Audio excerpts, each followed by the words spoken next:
Okay, so this is some material that I've already touched on and gone through in another video on the Song of the Sea, but the concept for this was that if you actually look at these two hymns side by side visually, the parallel becomes much more striking and clear, and I think undeniable as well.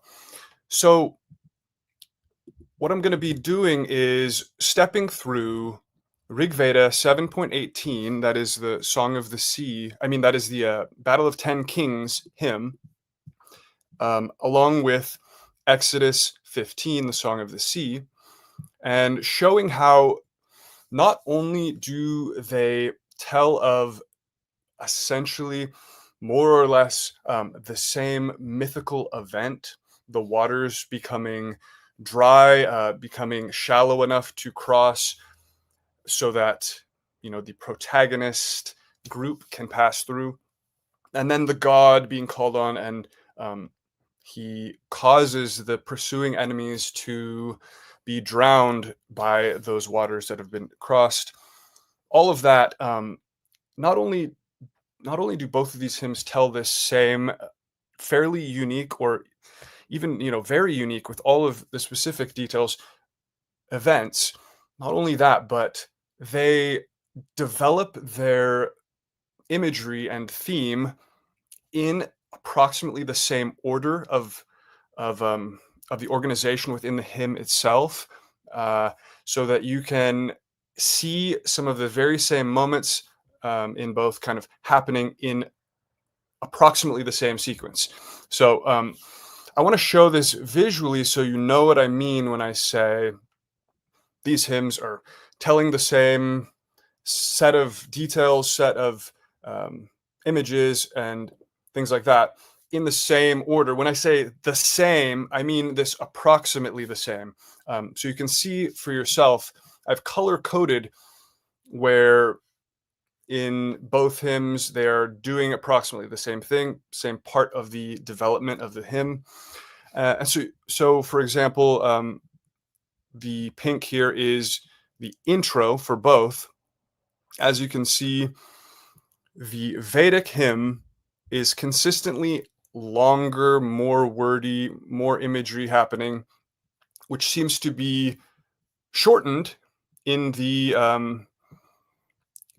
Exodus version. So I'm arguing that this is the adaptation into Exodus is a kind of shortening and summarization. I'm cutting away a lot of the extraneous Vedic elaborations, things that wouldn't have been pertinent to them, to make these the version found in Exodus, but that this is showing a direct process of adaptation. Um, Now, there's also a debate whether this shows adaptation or whether it just shows that these definitely came from a shared source. So we'll hopefully go into that a bit after I've walked through the parallel. So you can see if we zoom in here, that this intro material for the Rig Vedic hymn, Battle of the 10 Kings, it begins with talking to Indra, the god, and calling him the god of our fathers. That's the first thing that is said.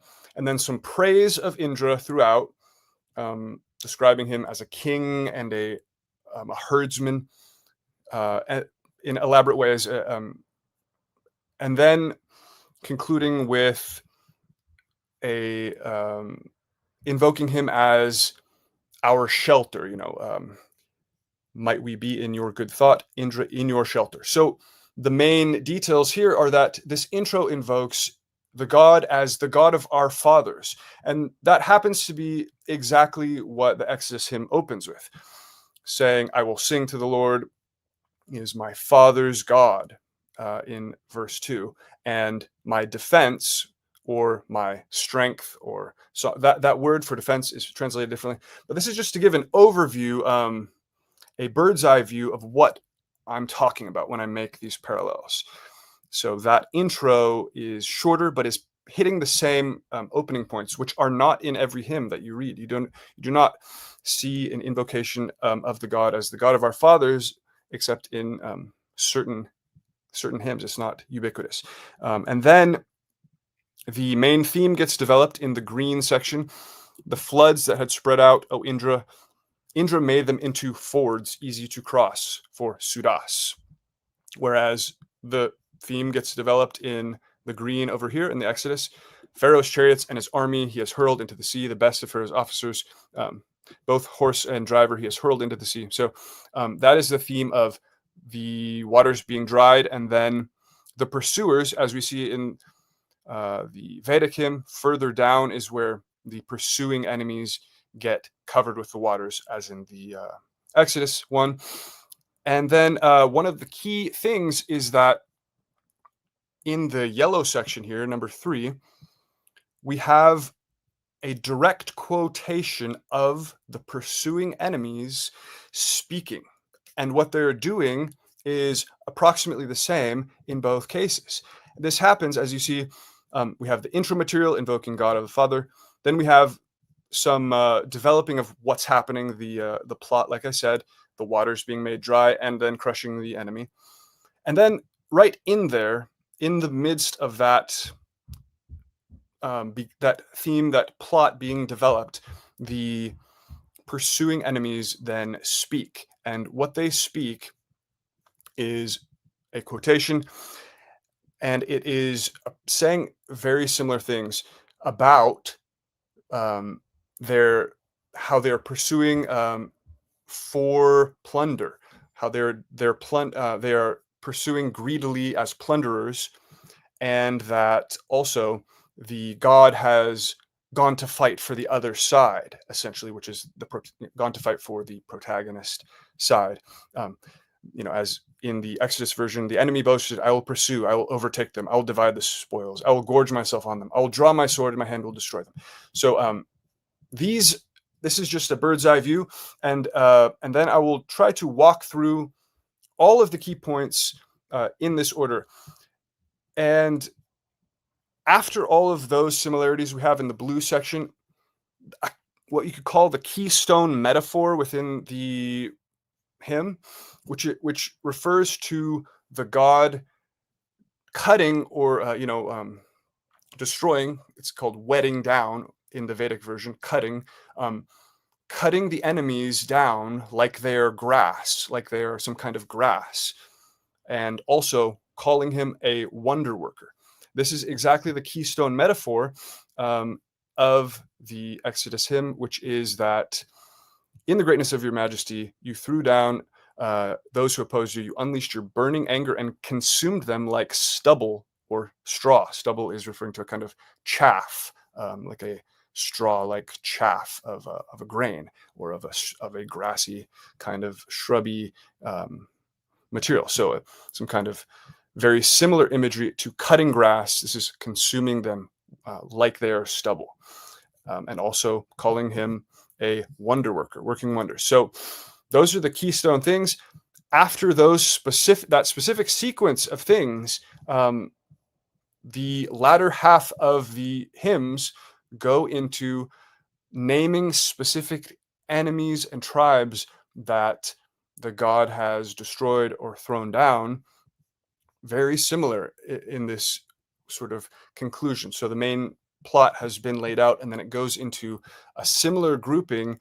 It just happens to go into this sequence of talking about the god who has thrown down a sequence of enemies specifically, and referring to the special bond between the protagonist tribe with their god, their friendship or chosenness, as we'll see. So if we can walk through this, I can give a bit more detail.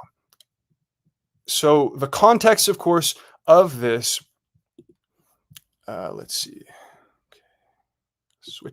Switching over.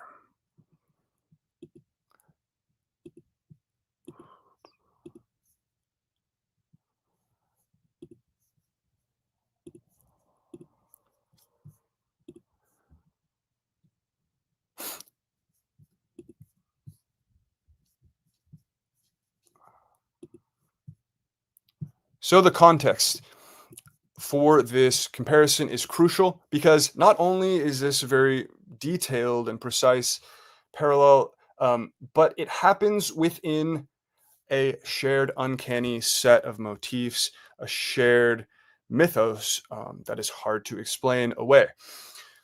What I mean by this is we have in the Vedic version the poet sage who is invoking Indra to cause the waters to dry up and then collapse over the pursuing enemies is called Vasishta. So Vasishta and Vasishta and god Indra cause the parting and collapse of waters. That is in this hymn, Rig Veda 7.18. Vasishta's rival Visvamitra curses the Saraswati River to turn to blood during their ongoing feud in the Mahabharata version. So that is a later continuation of this mythos of Vasishta and Vishvamitra, these two rival sages found in the Mahabharata. So in this same extended mythos of Vasishta and Vishvamitra, there is this parting and collapse of waters and the turning of the waters to blood in a similar scene. Along with that, we have Vishvamitra uses a demon to possess the king and then to kill the 100 sons of that Vasishta. So killing the large number of the opponent's sons using a demon as this go-between. This killing of a huge number of sons is also triggered when Vasishta's son is unjustly whipped by the king and retaliates on him with a curse. So not only all of this, but it's this very similar scene to when Moses sees the Hebrew being unjustly treated or whipped or beat or hit, and he then retaliates by killing the Egyptian and has to run away to Midian for a time, and that triggers the later confrontation where, for example, the firstborn sons are all killed of the opponent. In this story, we have a similar scene where the son of Vasishta is meditating in the forest, and he gets unjustly whipped by the king himself, and he retaliates by cursing the king, and this triggers Vishvamitra, who is the priest of the king, to then retaliate upon Vasishta and his family by killing their 100 sons with a demon. So obviously those some different elements there, but it's this cluster of uncanny things which are hard to explain away. It gives reason to look closely at this hymn. So that is what we will do right here. So this Rig Veda 7.18, the parting and collapsing of the waters event. It is called the most prominent historical event recorded in the Rig Veda, the Battle of the Ten Kings by Michael Witzel, who is one of the most prominent scholars, most respected Vedic scholars and comparative mythology scholars in the world today. This is a battle which Witzel says, quote, "The Bharatas won by breaking a natural dike on the river." So one interesting point here is that this event in the Vedic hymn is not explicitly over supernatural. It is attributed to the act of Indra and his doing, but it is not some impossibly supernatural, unnatural thing. Whereas in the Exodus hymn, it is rather more exaggerated, more supernatural. If we take the interpretation of the waters becoming like a wall, like an insane magical wall or two walls of water, that's an intensification of the imagery. Whereas in the Vedic hymn, there are hints that what has happened is some kind of natural crashing back of the waters that were shallow and made fordable. So they come to a river that has been, they've been blessed by Indra's blessing that the waters are made shallow and fordable for them. And then during the chaos of crossing and battling, scholars think that either a natural dike has been broken to cause the waters to crash back down, or there are so many bodies in the waters that they cause some kind of diverting of waters. Some event has happened, apparently, that has caused the waters to crash back down and to victoriously drown the pursuing enemies. Okay, so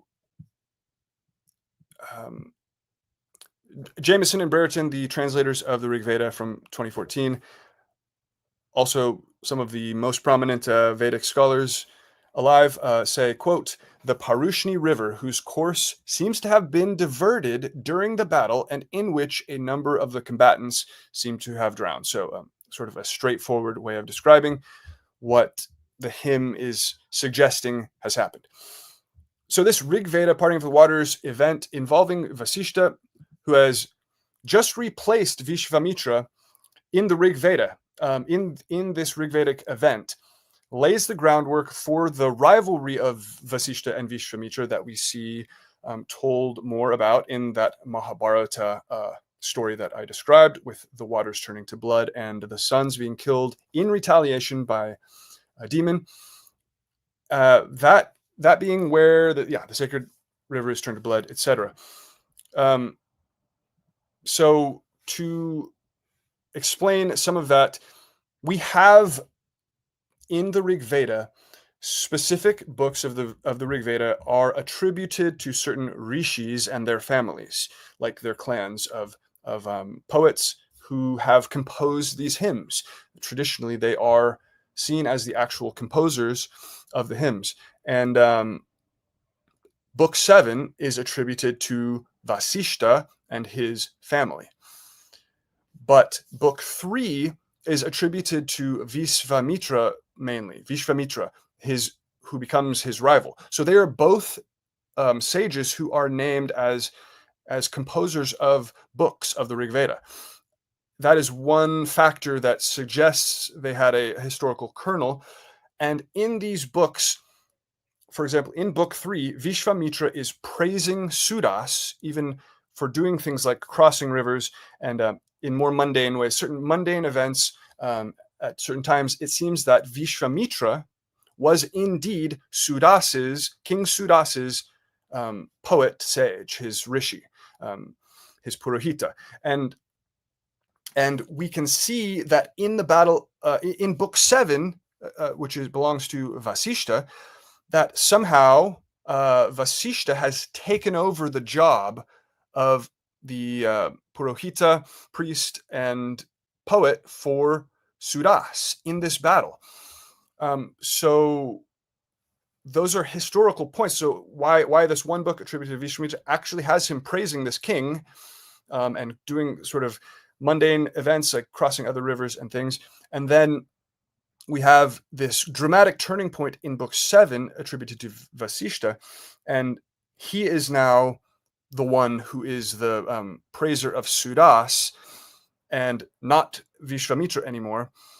Not Vishvamitra anymore. So what seems to have happened, what scholars have extrapolated, is that Vishvamitra was ousted as the priest poet at this point, and that not only that, but Vasishta, the new poet, has, with Sudas, they have broken away from their Puru overtribe and fought this battle against them. So they're a breakaway, smaller group. They're just the group of Sudas and his allies. They are fighting against the 10 kings, which are the Puru alliance.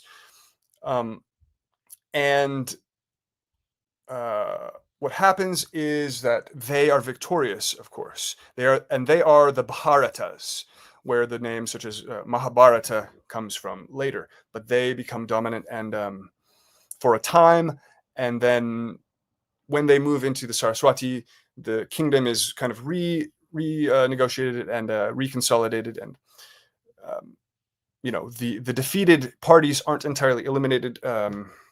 things get reintegrated in a complex way after that. But the point is, there are these historical touch points where we can see in the hymns, in the books of the hymns themselves, the change of who is the poet of this king, Suras, dramatically happening in the hymns themselves. And so for this reason, some scholars, such as Witzel, think that the opponent priest in Rig Veda 7.18 is actually Vishvamitra himself. Witzel and Schmidt both believe that to be the case. And so it's not stated who the rival priest is, only that Vasishta is the protagonist priest on the side of Suras. But nonetheless, there is this possibility that this hymn is a depiction of this rivalry between Vasishta and Vishvamitra. It seems to be part of that developing mythos of that they were rivals. One was ousted by Suras to be replaced with the other, who then fought and won this battle on this river, so river associated, and Jameson and Brereton, or Jameson at least, says she is agnostic about whether the rival priest in Rig Veda 7.18 actually is Vishvamitra or not, because it's not stated. So she remains agnostic, but it is something to keep in mind when in verse 5 of this hymn, Vishvamitra is said to be sort of shouting imprecations, which are like curses, at the fury of the river. That's similar to Vishvamitra cursing the Saraswati to turn to blood later when he's pursuing Vasishta, and Vasishta escapes across it with its help. Okay, if that makes sense. So with that context, let's go into the specific points, because there are, as I described, there is almost the same sequence of unfolding details in both of these hymns. So number one, and as we see here, the asterisk denotes the most important, crucial parallels, in my opinion. So even if you think some of these are a little bit loose or not convincing, please pay most attention to the ones that have an asterisk. And those are the anchor points, which I think are very uncanny and undeniable. So number one is that intro material, which specifically invokes the god of the fathers. In Rig Veda 7.18, we have, "With you beside them, our fathers also won," etc. And then some elaborate praising of Indra right after that. In Exodus 15, we have, quote, "My father's God, and I will exalt him." So this combination of the father's God and the exaltation or praise of that God. Number two, in that intro as well, in that same intro group of text, the God is invoked as shelter in one case and as strength in the other. So similar, but not quite exactly the same concept. So in the Vedic version, "Might we be in your good thought, Indra, in your shelter." So it's a very specific thing they ask for at the conclusion of the intro. In the Exodus hymn, we have, "The Lord is my strength and my," that's a typo, apologies. But "The Lord is my strength slash song slash defense." So it's this word, Zimrat, and it says, from Scott Nogal's article on this very topic, Hidden Waters, it says, "The meaning of Zimrat depends on whether one reads it as Proto-Semitic, DMR, strength, or PS, ZMR. So DMR or ZMR. So the meaning of this word in the Exodus hymn is debated whether it means strength or song, right? But it is this similar concept of invoking the god as something comparable here, okay? Also, in the intro of the Vedic one, "Everyone says that you alone are my herdsman." And that is from the word Sharman, okay,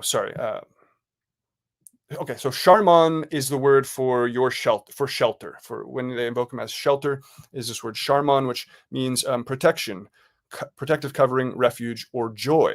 So an interesting, similar semantic range of protection, and it can also mean joy. Okay, so number three, right at the end of the intro, it says something similar to "I sing to the god." So in the Vedic version, quote, "These gladdening hymns, contending with each other, here seeking the gods, have reverently approached you." Then the poet himself speaks, "I, Vasishta, have dispatched sacred formulations," that is the word for hymns, "to you." And the word is like Brahman, or so the sacred formulations.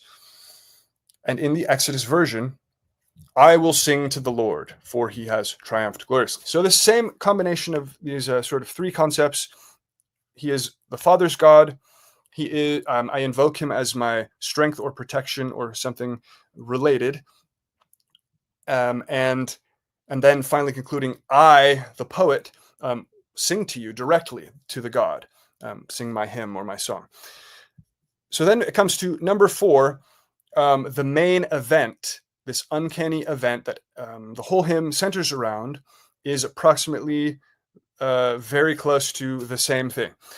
So in the Vedic hymn, we have, "Even the floods that had spread out, Indra made them into fords easy to cross for Sudas." So that is this image of the waters of the river being made into shallow fords that they can cross. It is not said to be perfectly dry land, but fords. Okay, so it is crossable now. It is a significant change. It's been made into shallowly crossable fords. In the Exodus version, "The waters piled up, the floods stood up in a heap. The Israelites walked through the sea on dry ground." Okay, so fords versus on dry ground, but the same thing essentially is happening. Number 5, "The enemies then pursue through these cleared waters, and the waters collapse and drown the enemies." Here they are also depicted as confused, specifically. The enemies are. So, quote from the Vedic, "He, Indra, made him into flotsam of the rivers." That is the enemy he's referring to. Made the enemy that he's talking about, the enemy there. Turvasha Yaksu was himself the offering cake. And that is an image of the enemy Turvasha Yaksu being covered in waters like he's a sacrifice, an offering cake. And then it says, "Whetted down in their quest for wealth, like fish in water." Another image of them being struck down by the waters and drowned, wetted down. And then, "The ill-intentioned ones without insight, causing Aditi to abort, diverted the course of the river Parushni."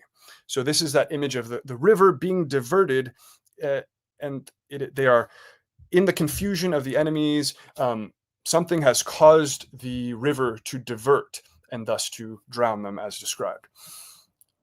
In the Exodus version, we have, "You blew with the wind, the sea covered them," from Exodus 14. Oh no, and then that's from Exodus 15, the Song of the Sea. But then also in Exodus 14, the description of events that immediately comes before the Song of the Sea, we have, "The Lord threw the Egyptian army into a panic." So they are depicted in this similar way, as in a kind of confusion. The enemy has been made confused or panicked, leading up to their destruction. Very same depiction, but that is also across into Exodus 14. So number 6, the enemy is depicted as some kind of sinking object, and this is not exactly the same, but it's a general idea, a general image. So in the Vedic, "Simu, he made him into the flotsam of the rivers." And the translation of flotsam there is used by a couple of different scholars, including it's in the Jameson and Brereton version, but it is somehow implied by the verbs rather than an actual noun, I think, is the way I understand it. So it doesn't literally say flotsam in this version. So that's why this one has an asterisk next to it, just to note. But it is some kind of verb description of something like this happening, where they're being destroyed in a way like they're being treated like flotsam, made into flotsam. In the Exodus version, they went down into the depths like a stone. And again, this is a rather generic concept, that they've been made like drowned like a stone or something. Okay. So number 7, the enemy falls down in the water like a motionless thing. Again, a continuation of that sort of generic idea of what happens when someone is drowned in water. In the Vedic version, quote, Turvasa Yaksu, the sacrificer, he was himself the offering cake. Again, as I said, the offering cake is this sinking object that he's been made into. And then, quote, the poet lay there, being perceived as just a sacrificial animal. Similar continuation of this imagery. In the Exodus version, we just have, they sank like lead in the mighty waters. So there is divergence here of what this image is, but it is a similar concept of this, this inert object that they've become like as they drown in the waters. Number 8, there is this key moment after the early development of the plot theme. Then we have this moment of the quoted direct quoted enemy speech, saying very similar things. This is just an incredible this is one of the most incredible moments in this comparison, because why should they suddenly speak at this approximately same moment, saying a very similar thing? So they are boasting and commenting about plunder specifically. That is their theme. And this plunder is either their own plundering or the chosen people's plundering, as they describe it. And this is followed directly by the enemy's destruction. They also announce in this speech, in this quote, that the God that they're talking about, that the God who is at play here, is fighting for the chosen tribe against themselves, that is the enemies. So they bemoan the fact that the God has turned on them and is fighting for the other side, essentially. And even I mentioned how in one it is talking about their own plunder, and in the other it seems to be talking about the plunder of the protagonist chosen tribe. And that is, the syntax of the Vedic is extremely complicated in this line of the hymn, so that it's actually hard to tell who is the one referenced. So you can see some confusion even happening in the translation, perhaps because it is just incredibly densely complicated syntax about who is being referred to. Even reading that summary in English, you can tell that. But also, even though in that Vedic version, in their speech, they refer to the plunder of the other side, of the protagonists. Right before that quotation, it talks about their own desire for plunder. So it's all right there, back to back, the same elements. Both of them kind of talk about the same idea of the plundering, the desire for plunder of the enemies as they're pursuing. And they happen to be quoting them. They happen to be talking directly right here, saying approximately that same thing. So in the Vedic, Simyu, who was vaunting himself above our newer speech. So vaunting, of course, is boasting. And his taunts too. So he's vaunting, boasting, and taunting. The Matsyas wetted down in their quest for wealth like fish in water. And so these are names of the enemy tribes, the Matsyas. The Pakthas and the Balanases spoke out, quote, the feasting companion of the Arya. And that is referring to Indra himself, as all scholars pretty much agree that this is a reference to Indra. He's called the feasting companion of the Arya, that is the Arya people. So he's their feasting companion, he is Indra. The feasting companion of the Arya, who led us hither with desire for cattle for the Tritsus, he has gone with battle against superior men. That is referring to themselves, unquote. And here, along with this, the enemies are also called the ill-intentioned ones, highlighting this greedy, ill-intentioned quality of their pursuit. So then in the Exodus hymn, we have, quote, the enemy said, or boasted, sometimes some translations say boasted, but I think the more standard one says said, but the word is amar. I think it can mean both. Quote, I will pursue, I will overtake, I will divide the spoil. My desire shall have its fill of them. I will draw my sword, my hand shall destroy them.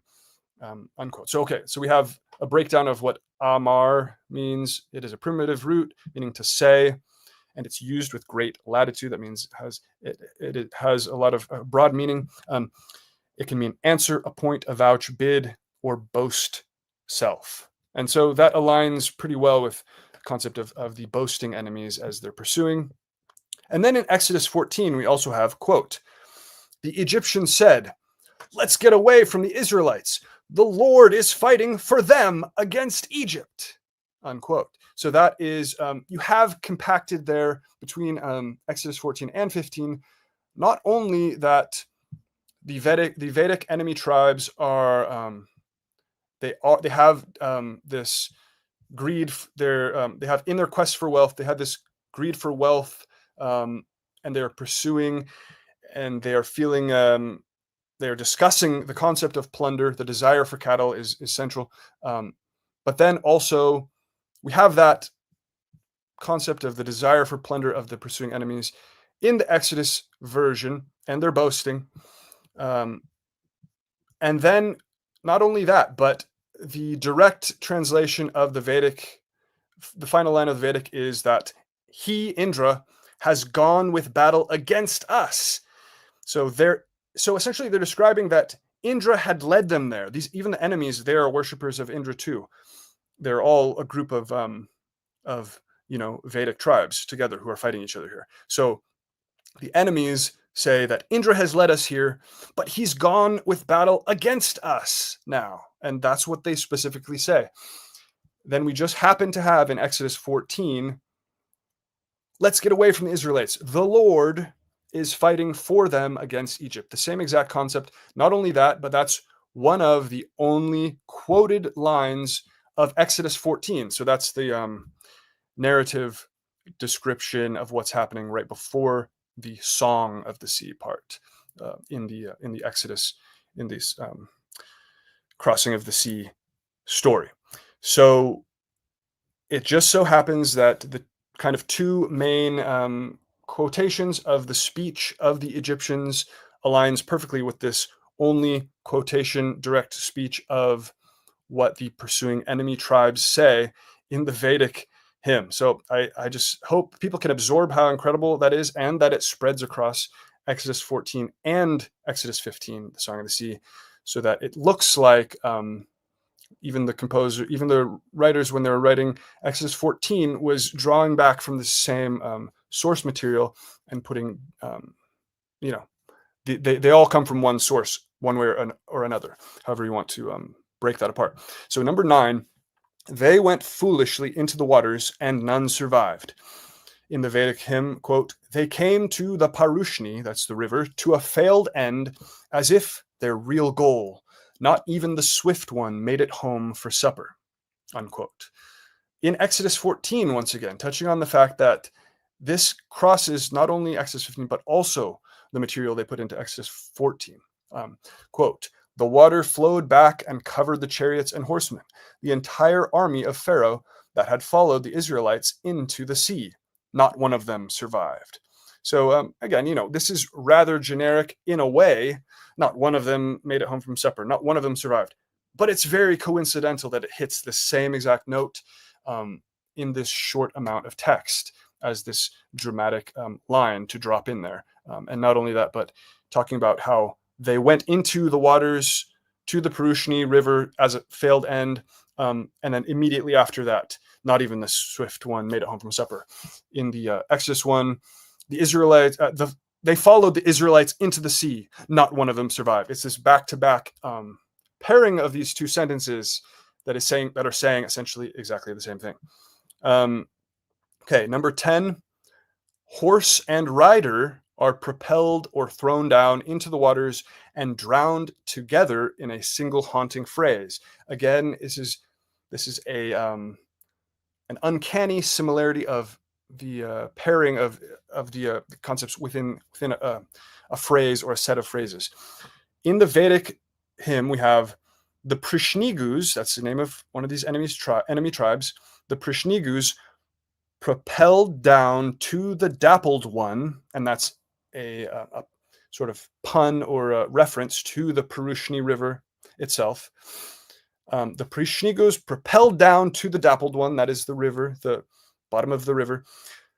The teams and their battlers followed orders, unquote. So the teams, meaning the teams of chariot drivers or horse riders or whatever, teams of horsemen, and their battlers. The battlers are the riders. They followed orders. So they followed orders, meaning going down. They followed orders and ended up going down to the bottom of the river, is what it's saying. In the Griffith translation, that's the older 19th century one, but it says, quote, "They who drive spotted steeds, sent down by Prishni, gave ear, the warriors and their harnessed horses," unquote. So it phrases it. That translation just happens to phrase it more like the Exodus version. So to give you the idea, in the Exodus one, of course, famously, quote, "Horse and rider he has thrown into the sea." So it's this, to me, it's this haunting pairing of horse and rider, and we hear that echoing in our minds when we read Song of the Sea. It's one of the most famous images. Horse and rider he has thrown into the sea. It's very dramatic, and it's right there in its own form in the Vedic hymn. Propelled down to the dappled one, the teams and their battlers followed orders. Okay, number 11. There's again an interesting line unit, meaning a couple of concepts combined back to back in a similar way. And these are majesty, a concept of the god's majesty, followed by the enemy being cast down. In the Vedic version, quote, "He, Indra, who as king," that is his majesty, referring to his majesty, "with desire for fame, has strewn down the 21 peoples of the two Vaikarnas," unquote. And in the Exodus hymn, quote, "In the greatness of your majesty, you overthrew or threw down your adversaries." So it's this back-to-back concept of invoking the god's majesty or kingship, kingdom, and then immediately saying, "You overthrew or threw down." And so that is a word that may have these different translations. I referred to the NRSVUE and the NIV kind of to give different colorations, so you can kind of see how this can be translated differently. But overthrew, threw down is similar to strewn down the enemies. Number 12, the enemies are destroyed easily like some kind of vegetation. In the Vedic version, it is the ritual grass. In the Exodus hymn, it is the stubble or straw that it refers to. So as I mentioned before, this is a keystone metaphor within the hymn. There are not that many metaphors in the Song of the Sea itself in the first place. This is, again, one of the most vivid and quote-unquote unique, and it happens to be specifically paralleled in the Vedic hymn. So the Vedic hymn reads, "Just as a wonder worker whets down," and that means to cut with like a sickle or a scythe, a mower, I think. In any case, it means to cut the ritual grass, which is called kusha grass, on the seat. The champion Indra made a gush of them. So just like a wonder worker cuts the ritual grass on the seat, the champion Indra has made a gush of them, meaning destroyed them completely, obliterated them, obviously. So the enemies are described metaphorically as this kind of grass, and it's just being obliterated by Indra. In the Exodus hymn, we have, "You sent out your fury. It consumed them like stubble or straw." So that's this word kash, Qash, and that can be translated as stubble, aka as in a kind of straw or what have you, different words for that. So yeah, the chaff or whatever. So again, that is an uncannily similar image of this herb, this weak, meaningless, herb, or rather vegetation, grass versus straw-like substance being obliterated by the god. Number 13, God is specifically described metaphorically as wonder worker. And so this is not an entirely unique thing to call a god, and it appears multiple times in different Vedic hymns referring to different gods to call them a wonder worker. It's one of the stock kind of metaphors for the god, but it is also, again, not ubiquitous. It might appear in less than 10% of Rig Vedic hymns, that kind of thing.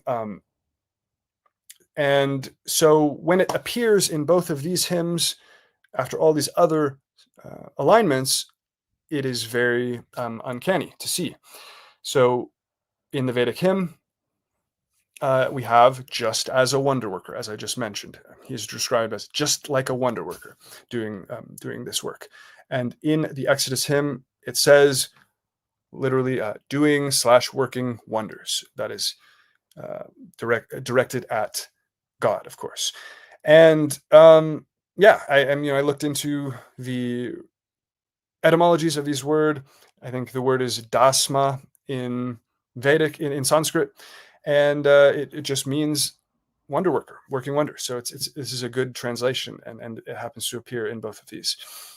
Number 14, thrust to the earth or swallowed by the earth, also enveloped by the earth. So there are these similar, this kind of swirl of descriptions that center around the earth swallowing or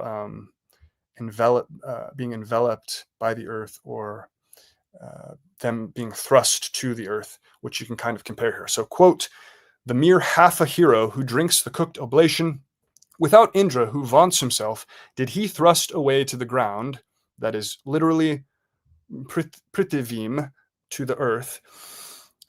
So he was thrust away to the earth.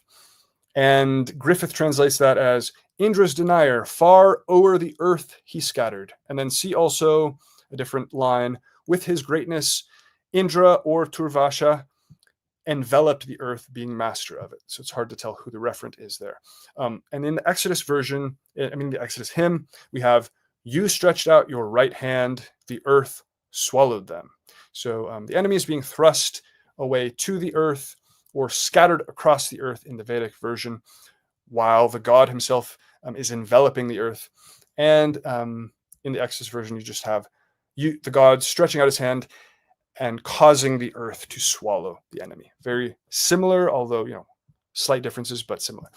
Number 15, a named. So this is where I said after the main unfolding of the plot elements and the main metaphors, after that, the second half or the latter third or whatever of the hymns are dedicated to a named list of defeated enemy tribes, one after another, how this god defeated these enemies. And in this section, it is specifically repeatedly highlighting the bond of that god with his chosen people of a sort, and also repeating the strength of his arm. This is the same combination of elements that just happen to be here in this section.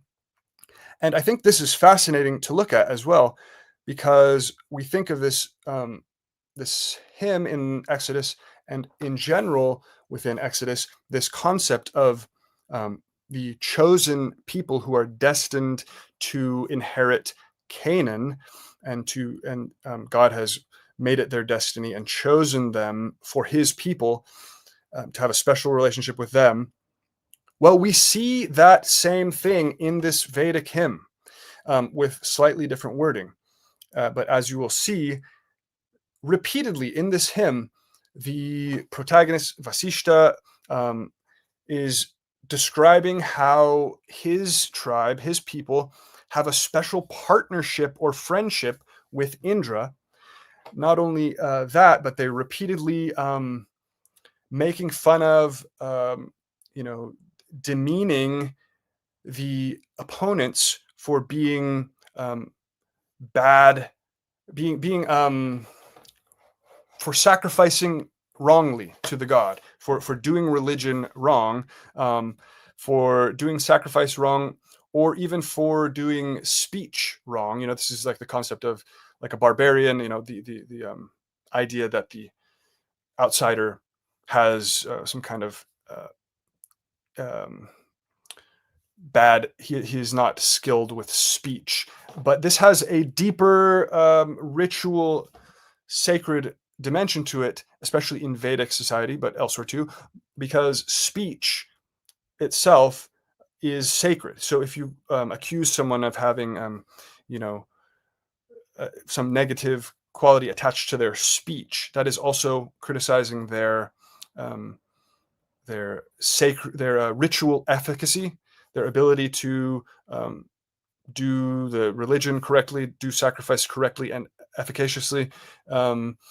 and they are being shown to be not having this special partnership with the god, which is undergirded by the proper worship that they do. We do the proper worship of Indra, therefore we are in this partnership with them. You others, you enemies, are incompetent with your sacred speech and your sacrifice. You are not in this partnership. So that is all here, which is quite fascinating and gets directly kind of echoed into the Exodus hymn. So in the Vedic hymn, quote, "Then famous old Kavasha, he wrenched down into the waters." He was wrenched down into the waters. "And Anu and Druhyu, he with the mace in his arms." So he with the mace in his arms is Indra, of course. So this is Indra is wrenching them down into the waters, rather. "The ones devoted to you," that's referring to themselves, the protagonists, the side of Vasishta, "the ones devoted to you, who cheered you," and they're talking to Indra, of course, "who cheered you on, were choosing your partnership or friendship for their partnership." And friendship is just a different translation, I think, from Griffith. So the ones devoted to you, us, who cheered you on, Indra, were choosing your partnership for their partnership. "In an instant, Indra split open all the fortified places, their 7 strongholds, with his might. He shared out the patrimony of the descendant of Anu to Tritsu. We defeated the Puru of scornful speech." So that is, the Puru is the larger overtribe that they are fighting against, and they're saying that they have scornful speech. That is the negativized sacred speech that they have. At the right of distribution. "The cow-seeking Anu and Druhyu people fell down to sleep." So again, it's reiterating their greed for plunder, for the cows that they wanted to plunder. "The cow-seeking Anu and Druhyu people fell down to sleep. 6,000 of them, because one after the other the rivals become subject to you. Procure the subjugation even of vaunting Veda. Whoever commits an offense against mortals who praise," so that's referring to themselves again as mortals who praise. We are the ones who praise correctly, that is. So whoever commits an offense against us, mortals who praise, smash your sharp mace down on him, O Indra. The Yamuna river helped Indra, as did the Tritsus. He despoiled Bheda there entirely, and the Ajas, Sigras, and the Yakshus brought horses' heads as tribute. Unquote. So again, this listed sequence of enemies that Indra has defeated, interspersed with this specific theme of their friendship with the god. In the Exodus version, the Exodus hymn famously switches over from the main plot to a listed set of enemies that the god has defeated. Quote, "You stretched out your right hand, the earth swallowed them. In your steadfast love," that refers, of course, to like the friendship of Indra, as before. "In your steadfast love, you led the people whom you redeemed." Again, it's this theme of we are the ones you redeemed. We have been chosen by you in this specific way. "You guided them by your strength to your holy abode." Again, hitting that note of invoking his strength, just as in the Vedic version. "The peoples heard, they trembled." That is the enemy peoples, of course. "They trembled. Pangs seized the inhabitants of Philistia. Then the chiefs of Edom were dismayed. Trembling seized the leaders of Moab. All the inhabitants of Canaan melted away. Terror and dread fell upon them. By the might of your arm, they became still as a stone. You can see in the lines right next to it, Anu and Druyu fell down to sleep. It's an incredibly similar metaphor. Became still as a stone versus fell down to sleep, happening right next to each other there in the sequence. Until your people, O Lord, passed by, until the people whom you acquired passed by. So that just parallels so nicely the ones, the Vedic tribe who is in partnership with Indra. Okay, so next is coming to the conclusion of a hymn. Suddenly, this both hymns kind of culminate with this image of a mountain, a sort of, and it is used similarly but also differently in both. But it is, the consistency here is that there is suddenly this image of the mountain. So the mountain motif, the god is helping the chosen ones to a destined kingdom in both cases, which is quote unquote a promised land. That is the Sarasvati region in the Vedic case versus Canaan for the Exodus case. And this is either done by cutting down the enemy who is on the destined mountain or whatever, or setting up the chosen tribe on the symbolic mountain. So in one case, it refers to cutting down the enemy from the mountain, and in the other, in setting the chosen group onto the symbolic mountain. So, quote, you cut down Sambara from the lofty mountain. And that may or may not refer to a separate legendary event. I'm not quite sure. So I think it might. But anyways, it's inserted here as an act of Indra that he's done, which feeds into what's happening now in the hymn. Those from this house who reached elation in devotion to you, they did not neglect their partnership with you who provided for them. So you provided for them, as again, very similar to what we were just seeing with the Lord acquiring the people and protecting them. Yeah, so you provided for them. So now day bright dawns will dawn forth for the patrons, unquote. And then in the Exodus hymn, you brought them in and planted them on the mountain of your own possession, the place, O Lord, that you made your abode, the sanctuary, O Lord, that your hands have established, unquote. Okay, so it's a general idea, but it's happening right here in about the same moment in both hymns, right before the end of the hymn. Number 17, the strong arm of the god, as I've already mentioned, but I just wanted to add that in here, that there is this mention of the strength of the god's arm specifically. So, again, it's on its own, it's generic, but in place, it is specifically invoking his arm. So in the Vedic hymn, it says, he with the mace in his arms, that is referring to Indra. In the Exodus hymn, your right hand, O Lord, shattered the enemy. Number 18, both hymns have an invocation of the immeasurableness or incomparableness of the deity. Once again, this is a somewhat generic thing for hymns to gods, but worth noting because, once again, it happens in this milieu, in this mix of other parallels. So in the Vedic version, we read, neither your favors nor your riches, O Indra, can be entirely surveyed. In the Exodus hymn, who is like you, O Lord, among the gods? Who is like you, majestic in holiness, awesome in splendor, doing wonders? And so, it's just this invocation of their immeasurableness in the Vedic version, in the Vedic hymn, incomparableness in the Exodus version. Can you be entirely surveyed? And then who is like you?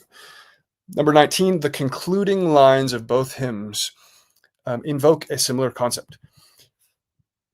That is the unaging lordly power or eternal lordly reign.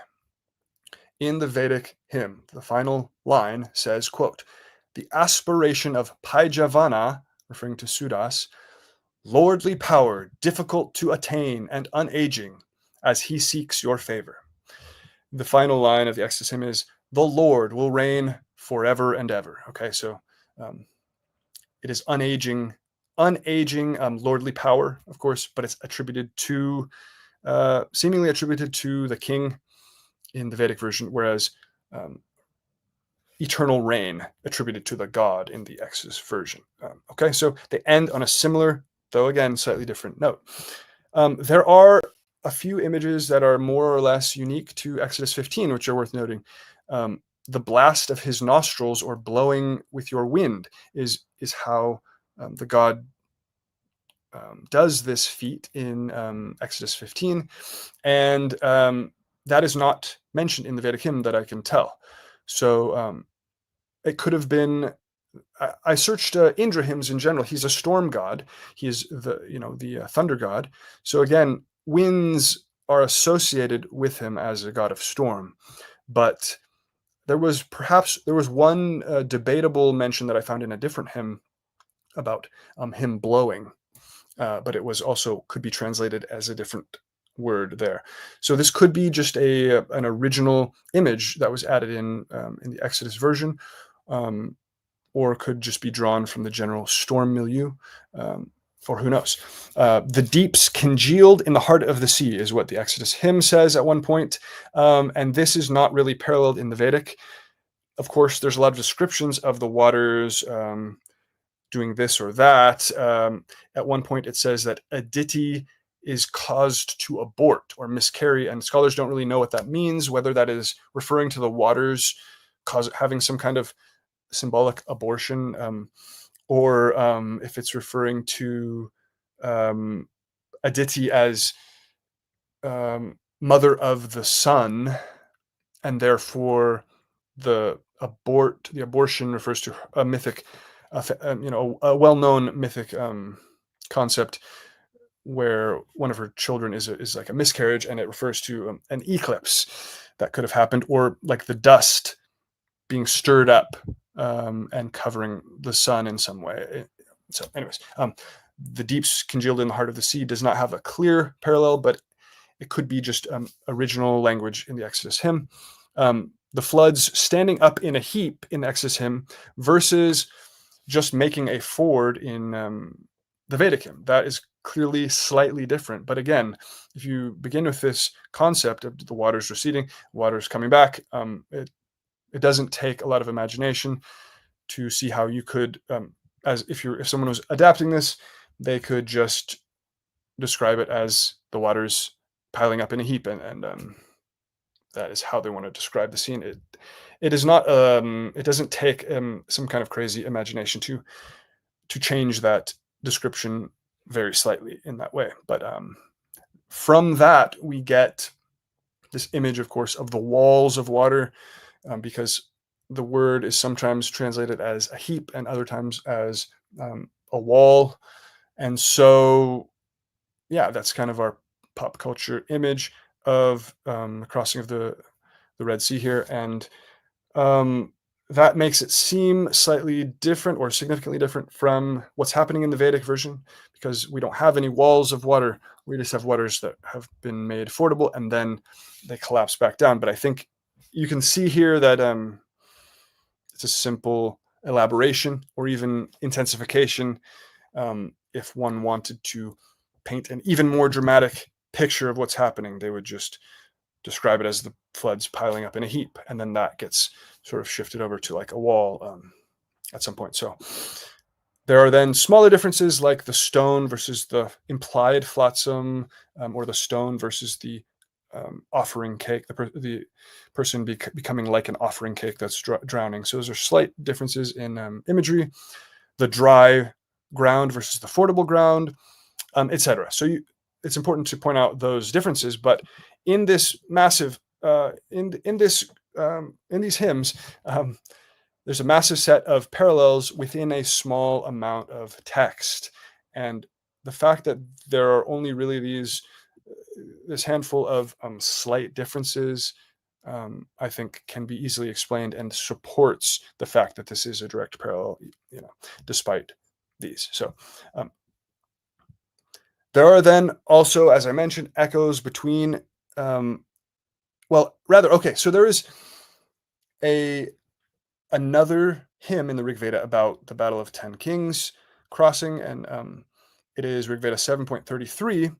And there are potential even more parallels between that hymn, the second Battle of 10 Kings hymn, and Exodus 14. So Exodus 14 is, again, the description of what's happening that comes right before the Song of the Sea, leading up to it. And so let's just go through those real quick as well. So Rig Veda 7.33, this is about the same battle. We have Indra speaking directly here. Quote, Indra says, "Gladly, you superior men, by reason of your father's sacred formulation, or him, I have engirdled the axle. You will certainly not be harmed, since with a lofty cry in Shakvari, that is martial meter, you established impetuous force in Indra, O Vasishtas." So the Vasishtas are the group, the tribe that Vasishta is part of. His family, his sons, like thirsty ones looking toward heaven for rain, in distress, they looked toward Indra when they were surrounded in the battle of the 10 kings. Indra hearkened to Vasishta as he was praising. He made the broad space broad for the Tritsus. They were cut off short, like goads for driving cattle, the puny Bharatas. And that is, again, Vasishta's side. He is with the Bharatas, but they are like puny, cut off group. They are the smaller side. When Vasishta came to be the leader, right after that did the clans of the Tritsus spread out, unquote. So that led them to, to victory, essentially.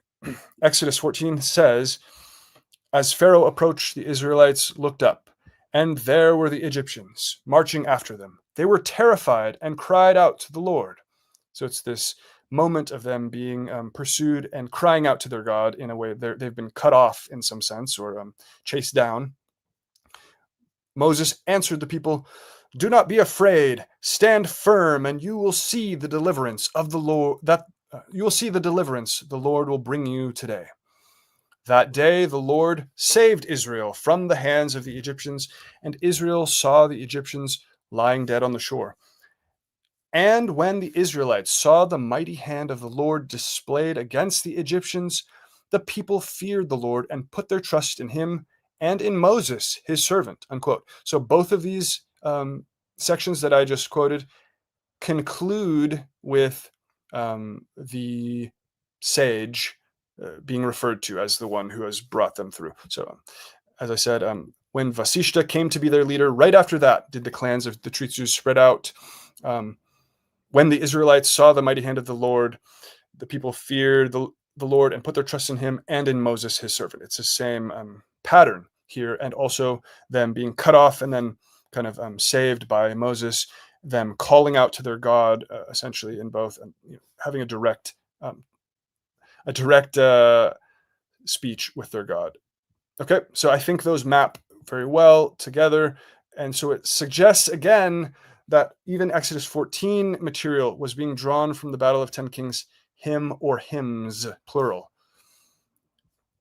The summary of the main parallels, we've already gone through them, I think, enough, but there's a screenshot of that if you'd like to look. Most uncommon motifs, so there are some uncanny, uncommon things. The horse and the rider mentioned together. The easy destruction of the enemies compared to cutting ritual grass or burning straw. It's a very specific simile. And then also overhanging both of these hymns is this same pattern of, or same motif of them, of this chosen group, this group that has a special partnership with the God, and how they are going to come to their destined land where they will make their kingdom. It's actually the same plot, is the same thing happening with King Sudas and his group and Vasishta. They the Battle of Rig Veda 7.18 actually tells material from a couple of different battles, according to scholars. So the first half, describing the waters collapsing and all that, is from them fighting a battle on the Parushni River, entering from Pakistan into India, the subcontinent, and then the Saraswati,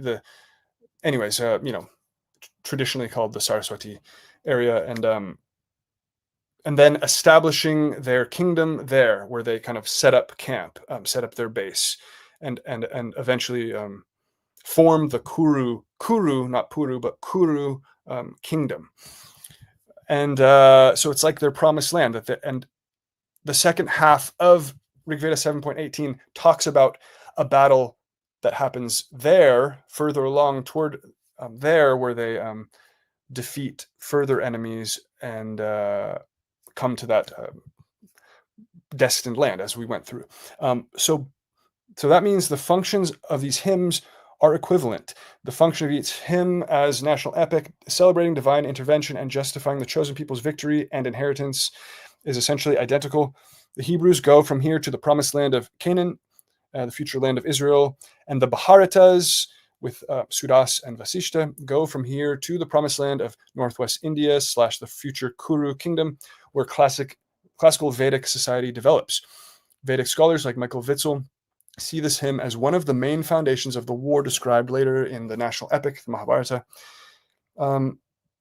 So it is almost unheard of to find two hymnal texts from different civilizations with such a detailed point-by-point correspondence in both narrative sequence and poetic imagery too. Hymns are not generic to this degree of structure, order, and specific metaphors, but tend to have more unique structures to them and details, even when they share genre features or narrative mythemes. So when we think of comparative mythology, a lot of times we think, we see two different stories that are similar, even very similar, and we're not going to immediately think one borrowed from the other, because there are shared generic motifs, there are shared roots that you can go farther back and look at. But with a hymn, like a piece of poetry or a song, it's like, I like to say, if I wrote a song called Nickel Street, and I start listing a barbershop and a fireman, and so all these things in a certain way, with my own words, people would say that I copied that from Penny Lane. You know what I mean? So poems, hymns, songs, they have a much more density of linguistic details, with specific metaphors, like I pointed out, specific word orders, specific structure, the overall structure and how it develops an event, a motif, in a certain order, and then, like we went through, these similarities don't happen kind of accidentally. It's rather, it would be unheard of for something like that. So it points to, they had to have come from a shared source of some kind. And even the idea that they came from thousands of years prior from a shared source, to this degree of structural and metaphorical similarity, becomes more and more unlikely as well, so that it points more and more toward adaptation of one to the other. So I think I need to get that across, because people like to say this is, some like motifs that are generic about crossing a river, but that's not actually accurate. And even the core motif of these hymns of crossing a river, that is rather generic, and we find instances of this throughout the Rig Veda, just crossing a river. And also we find a couple instances in the Avesta, but we never anywhere else find crossing the river, the enemy pursuing greedily, then the waters also miraculously, coincidentally, crashing back over the enemy pursuer. That combination, that sequence of things happening, I've never found to that degree of similarity. So yes, you can say there's a genre of crossing rivers and certain motifs, but not to this level. This is why I wanted to show this visually, that when you look at the visual, I'll just pull it up one more time here.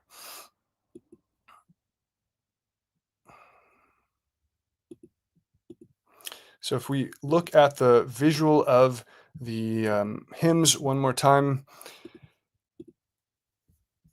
this degree of specificity of structure.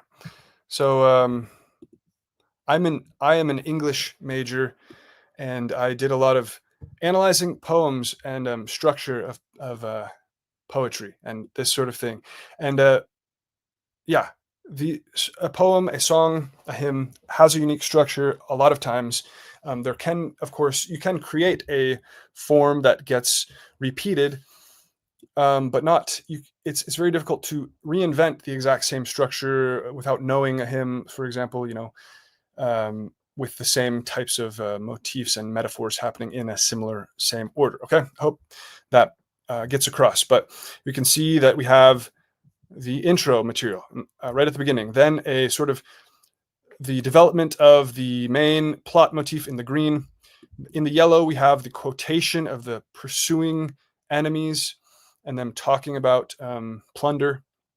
In the green, some more elements of the main plot of the waters crashing back over.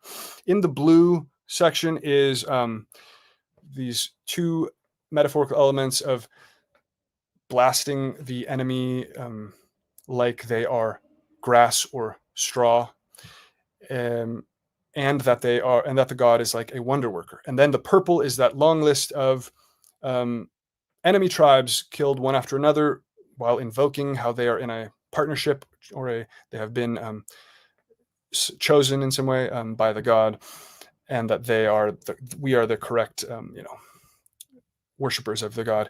And then and then the concluding lines, of course, after some material in at the bottom here, I think doesn't really parallel Exodus very well. So part of my entire argument is that certain things are being cut down, obviously, from the Vedic version that were not relevant to what the Exodus hymn wanted. So it's a pretty simple concept there. Okay, let's go back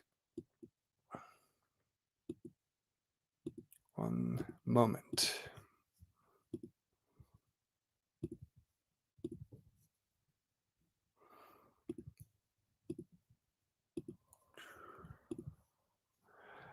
Yeah. Okay.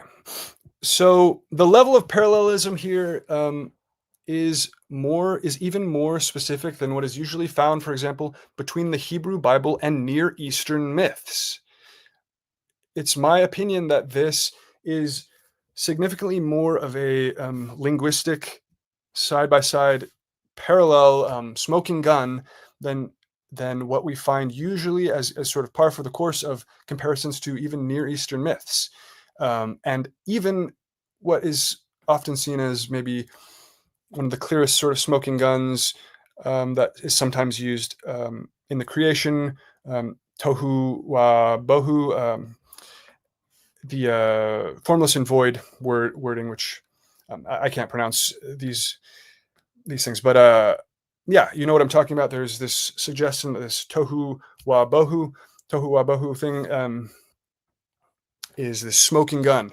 Well, what I'm suggesting here is this is significantly more, elements here that are linguistically, structurally aligned in an uncanny way.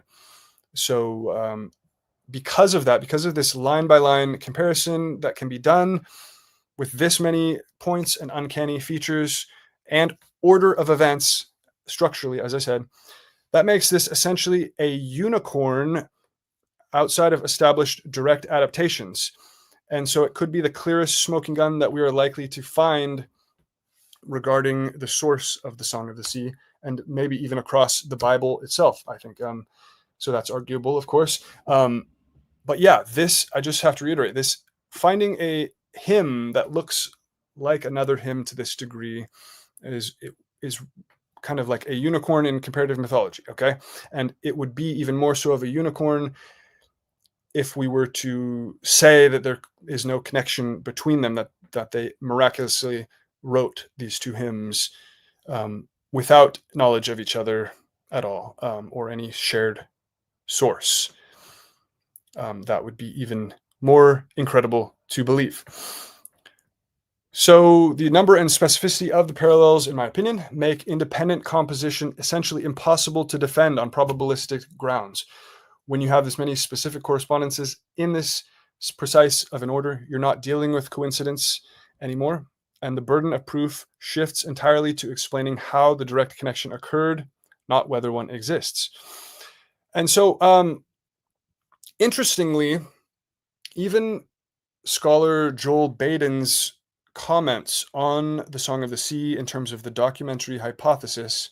So Joel Baden, of course, is one of the most respected current documentary hypothesis or neo-documentary hypothesis scholars.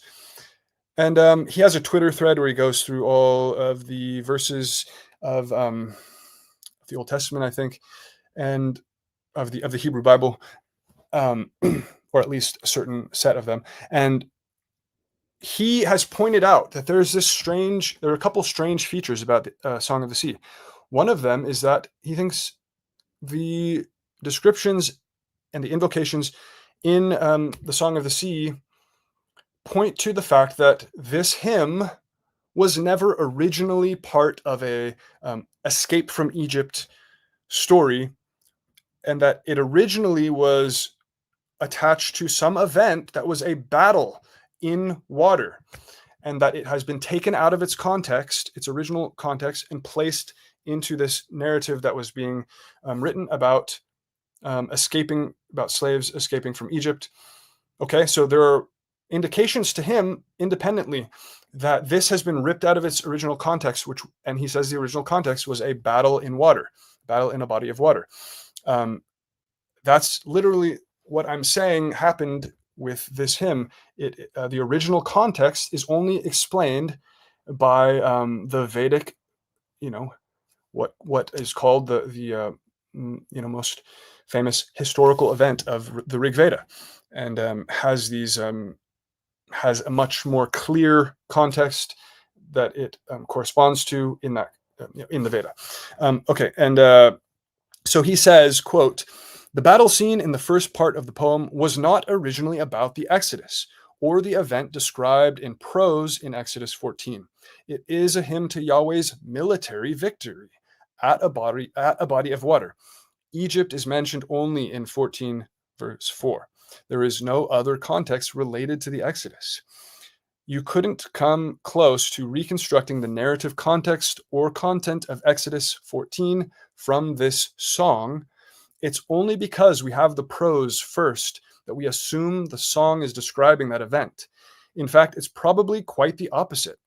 That is, the idea that they had the hymn first, taken out of its context, and then they wrote the prose intro in Exodus 14 to tie it into the narrative they were constructing. Okay, secondarily. I think it more likely that the prose accounts are building off the song, creating an Exodus event on the basis of this hymn. J in particular looks to follow the song pretty well, but P has some connections too.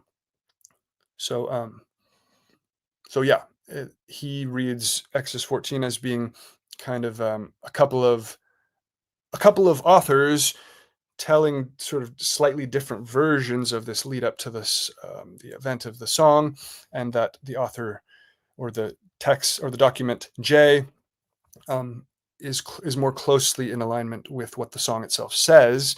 And I again pointed out some details where even Exodus 14 seems to be drawing from the two Rig Veda Battle of 10 Kings hymns. So the point is, for Baden, the independent song wasn't about Israel's escape from slavery in Egypt any more than the song in Genesis 49 was about Jacob's deathbed blessing of his sons. Those are the contexts in which the independent songs have been set." Unquote. And then, interestingly, the other weird feature that he can't quite explain, or that stands out to him, is that Exodus seems to be split into these two sections, where the first section is about the Egyptians being drowned when the waters collapse over them. But it suddenly and abruptly shifts to this list of battle victories over enemies.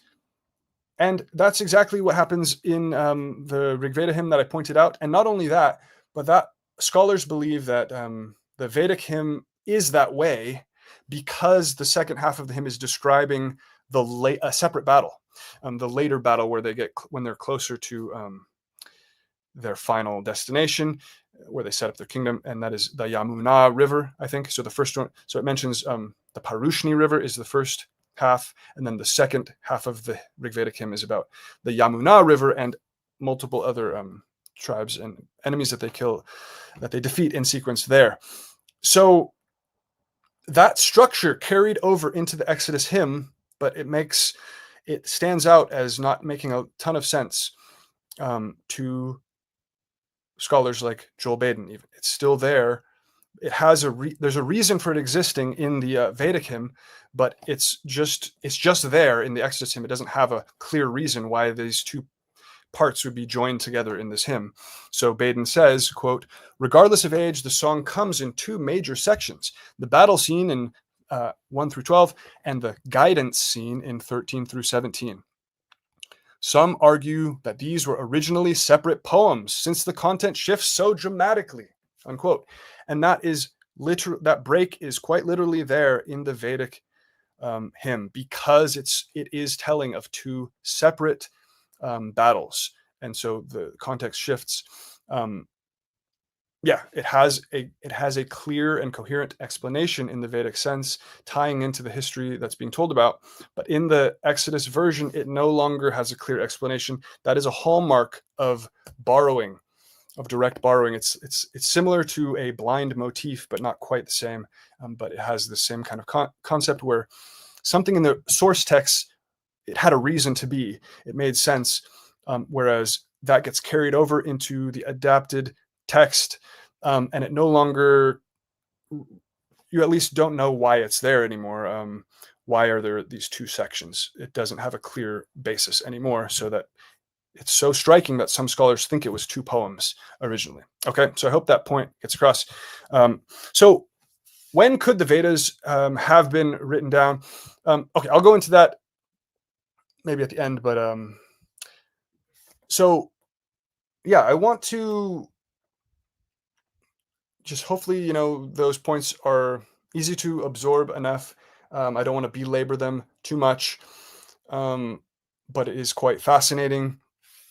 And I'm trying not to forget any important details here. But we can go into the question of, is this direct? Does this have to be direct borrowing for this to make any sense at all? I just mentioned a reason why it should be considered a probable direct borrowing. And I mentioned multiple throughout there, I think. One of them being the fact that this is based on a sort of historical happenstance, what is seen as a historical event in the Rig Veda, but you never know if that's historical or not, right? But nonetheless, it's embedded in a complex web of historical, quote unquote, details in the Rig Veda, such as the fact that Vishvamitra is one of the actual traditional authors of Book 3, and he's praising King Sudas, the same king, throughout that book in different places. And then Book 7, Vishvamitra has taken over that job as the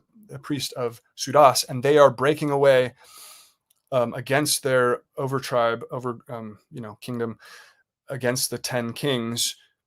So that is embedded in this thing that you can see playing out in the authorship of the hymns itself, and why these hymns have been authored in the first place. So it has these sort of reasons why they are there and why this is happening, that at least Michael Witzel believes has a historical basis.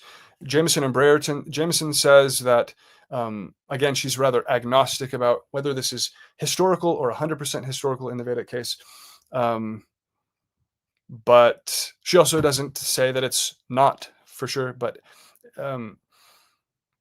again, there are reasons to think that there was some kind of kernel to it. The other interesting point is there's nothing excessively supernatural about what happens in the Vedic case. So it can easily have happened, and then been attributed to the god secondarily. Like you would see the collapse, you'd be praising your god throughout the battle, and then miraculously to your eyes, the waters are diverted or collapse and drown your enemy. Now, nothing that breaks the laws of physics, so let's say, has happened there. Um, Quite the contrary. It could happen in any given battle if you're fighting in the middle of a river. But um, but that is then directly attributed to your God, of course, because you've been praying to your God and He helped you through through nature, through the river. And so when we look at this and ask whether it's historical, there's nothing, there's something that is unique about it, and even unlikely, but it doesn't require a supernatural mythical explanation, and it has these other moving parts that reflect in other mundane parts of the Rig Veda. And in the Exodus version, it is now turned into, the walls of water that the god is directly blowing on, which don't it seems and it's an entire sea rather than a river. So it's become something that seems to be breaking the laws of physics. We don't have to, so anyways, those are reasons to look at them. They're not, it's not exactly apples to apples to look at the historicity of each set of events and data points. Okay, so the other thing that is crucial to touch on here is this concept of the newness of Rig Veda hymns. And it is really an ideology of newness that existed for the Vedic poets. So the question we should be asking here is it possible that Vasishta, whoever composed under the name of Vasishta in the Rig Veda, is it possible that he just inherited a pre-existing song, like a specific, very detailed song with all these same details that I mentioned?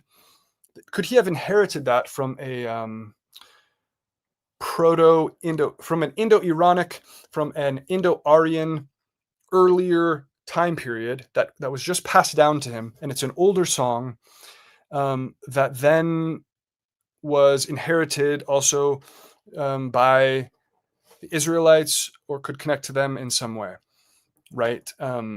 Is there a way that they had a common source rather than a direct borrowing from the text? And so to envision that, you would have to picture this hymn having all those shared points in very great detail, going back to whatever point you hypothesize. Let's say 1800 or 2000 BC, Indo-Iranic shared source, or Indo-Aryan shared source feeding into the Mitanni or something a little bit later, 1700 BC. And so you have to picture this full song already existing, then being inherited by Vasishta, and he employs it, and he gives it as or him or his descendants.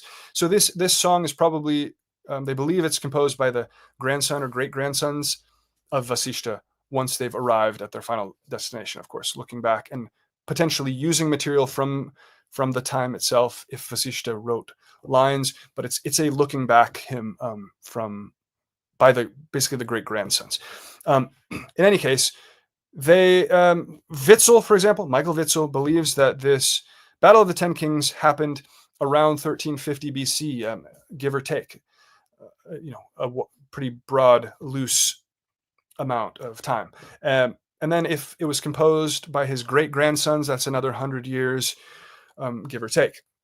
So we're looking at 1250 BC. It may have been composed in its final version, and that could have incorporated earlier material about that first battle combined with material about the second battle, or just composed at that later time. So let's just say 1250 BC, and let's say 1700 or 1800, there was an original version in detail, composed in a different context by the parent grouping. And then it was inherited by Vasishta and inherited by the ancestors of the Israelites, or what have you, got to the Israelites in however way you want to envision it. If this was the case, it would mean that Vasishta was just re-employing almost to a very close degree, including repeating metaphors from hundreds of years before. It's really an old song that he's employing, even though it's this crucial, quote unquote, historical event in the Rig Veda that seems to be at the foundation of the Kuru kingdom. And you can see the change of the rishis, the change of the poets of Sudas. You can see that playing out in the authors of the books of the Rig Veda itself, all of that. But that would mean that he felt it was fine, or for whatever reason, he used an old song for this important occasion, whatever. Or maybe whoever was putting this together wanted to employ an old song for propagandistic purposes, for kingship building, whatever the case may be. But one important counterpoint to this is understanding what we see, actually, what is evidenced in the Rig Veda as a whole. And what we see is that there is very heavily this ideology that the composition of Vedic hymns by these poets was based on these hymns having to be new compositions. And not only that, but they had to, yes, they could use, and they did use, and they were supposed to use old mythic motifs, mythic events, but they had to recast them into new poetry. So the poetry had to be new, but the religious material was being brought to life again in new songs. This is repeated many times throughout the Rig Veda, that these have to be new songs, that this is a new song, all of that. And not only that, but we have 1028 hymns in the Rig Veda with none of them repeating, and none of them repeating, even individual lines are very rare to see repeated. There's a couple moments where a line repeats a same line from a different hymn, right? Or the same line slightly differently changed. And so I think that not that this was so important that scholars point out that this was at the core of their religious belief. The newness of the hymn is one of the things that cause their rituals to work, to be efficacious. Okay, so if you didn't compose a brand new hymn, it would not compel the deity to listen to you. It would not be a valid,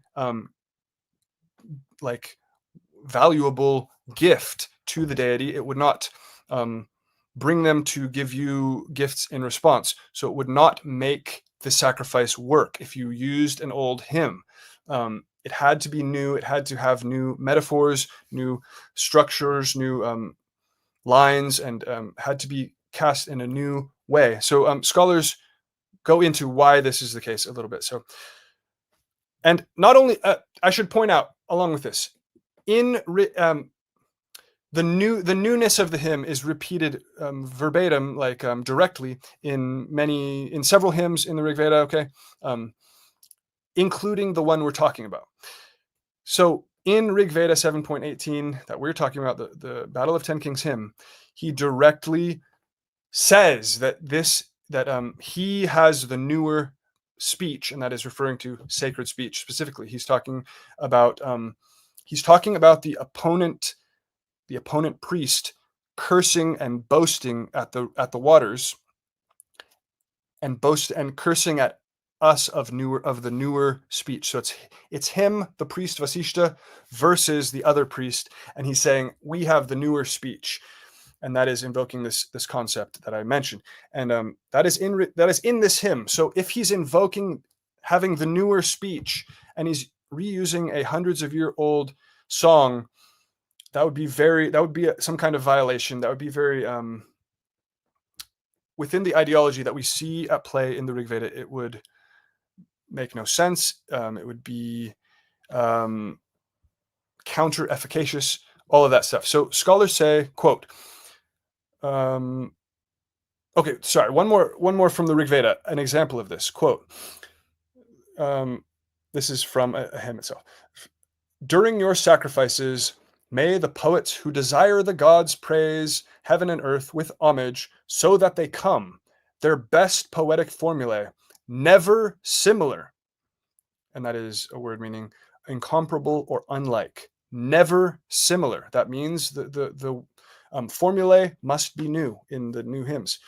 Never similar to each other, excited by inspiration, go apart in all directions like the branches of a tree, unquote. That's from Rig Veda, book 7. Once again, from Vasishta's book itself. Vasishta clan wrote that hymn as well. So the scholars say, this is from Alexis Pinchard, quote, here the diversity of songs, the difference in the songs, is very positively valued and takes over a cosmic dimension. This diversity is necessary to the achievement of sacrifice, unquote. And then, quote, these speeches impulsed the nourishing primeval waters upwards or were identified with them. The gods needed such a help from the men because they were quite weak. So it somehow gives strength to the gods. The gods sucked the sap of the sacrifice in order to make their lives longer, unquote. That's from Pinchard, Roots and Branches of the Veda as an Inverted Tree. We see it again, Rig Veda, book 7, hymn 26. Once again, Vasishta's own book in the Veda. Quote, Soma unpressed does not exhilarate Indra, nor do pressings unaccompanied by sacred formulations exhilarate the bounteous one. For him I beget a hymn that he will enjoy, a newer, manly one, so that he will listen to us, unquote. So having a new hymn, a newer hymn, makes the god listen to the poet in the first place and makes the sacrifice work. Witzel says, quote, on the one hand, Rig Vedic formulaic language is generally not manifested as large blocks of identical text. Instead, strict formulae, that is, identically repeated phrases, tend to be brief, considerably shorter than a verse line. In addition, many formulae do not involve exact repetition, but exist as, quote unquote, deep structure with multiple variations on the deep structure showing up on the surface. Repeated full verse lines are fairly rare in the Rig Veda. See Bloomfield for those that exist. But patterned alternates of underlying formulae are pervasive in the text. The prime example of a short, strict, repeated formulae is the encapsulation of the great Indra myth, in which he kills the archenemy, the snake of Vritra. This deed is succinctly summarized by the phonologically driven two-word formulae Ahan Ahim. He or you smote the serpent, which occurs numerous times in the text. But such exact repeated phrases are relatively rare. And even this particular formula is regularly subject to variation by inter alia morphological manipulation, like when smiting the serpent, or with a participle ganan substituting for the finite verb ahan. Elaboration of one or the other of the terms, such as he smote him, the firstborn of the serpents, or lexical substitution, he smote Vritra, or a form of the root vad, which is suppletive to han, supplies the verb and the name of the enemy, beginning with v, replaces ahim, serpent, but reestablishes the alliterative pattern of the original formula. In the standard model of oral composition, the poem itself is ever-changing and is the joint or rather successive product of a series of anonymous bards with fixation of the text, if it comes at all, coming much later. Poets often refer to themselves by name within their compositions, proudly asserting that the hymn is their product. Though they make use of formulaic language, they aim to put their personal stamp on that language, often by the types of variation just described, and to make each composition distinctively their own. They painstakingly acquire the tools and skills that belong to the oral tradition, but also explicitly aim to put those tools and skills to new uses. There is always tension between the weight of the tradition and the pressure for novelty. As one poet puts it in Rig Veda 3.31.10, quote, I make new the song born of old, unquote, acknowledging both the legacy of his poetic forebears and his own contribution in creating something original, unquote.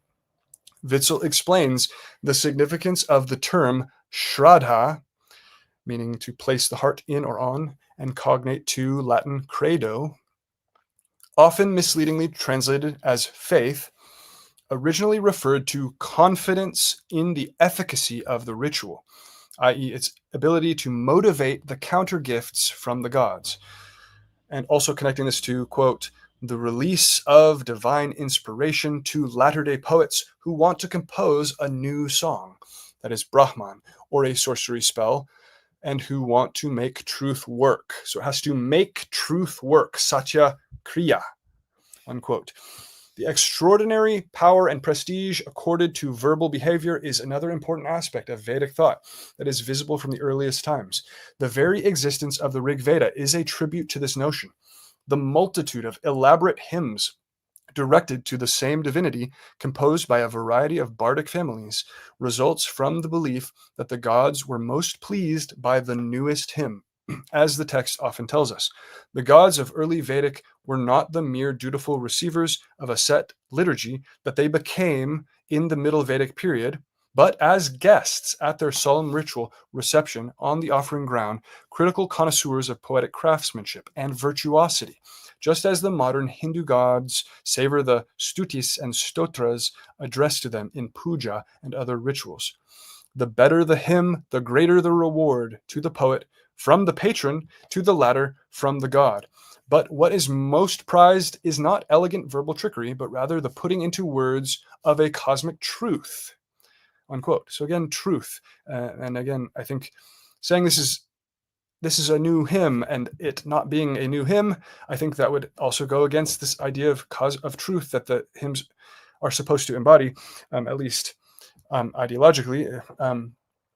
The other key point here is not only does a hymn have to be a new composition, poetically speaking, for it to have ritual efficacy in the first place, but it also has to be a new hymn in order to effectively, successfully praise the patron. So poets are competing for patronage of the kings, of whoever the patron is. And we can quite literally see that one poet lost his job, Vishvamitra, in book 3 of the Rig Veda, to this poet that we were talking about, Vasishta. He's the one composing this hymn. And if you come out with an old song that everybody knows and you're saying it is new and you are violating this ideology of the newness of the song, poetically speaking, to be efficacious at ritual, it also would embarrass the patron that has patronized you. You are in competition for this job, and so part of that is to not only praise the god anew, but also to praise and honor the patron who is paying you with his gifts, and to even win that job, just reusing an old hymn seems, again, counterintuitive. It seems unlikely. It seems like something pushing against that possibility that is what Vasishta did in his first dramatic debut with his new king. He uses just an old song to laud this king's greatest accomplishment. Well, rather, it is of course looking back at Vasishta by his great grandsons, as I mentioned. But nonetheless, the same concept applies. With they are, they don't want to embarrass their patron. They want to give a gift of a new poetic composition. That is how they keep their job, and that is how the patron gets his reward of the praise. That is how the god gets his reward of the praise, and the sacrificer gets their counter gift from the god at all. All these things rely on the newness and the virtuosity of the poetic aspect of the hymn.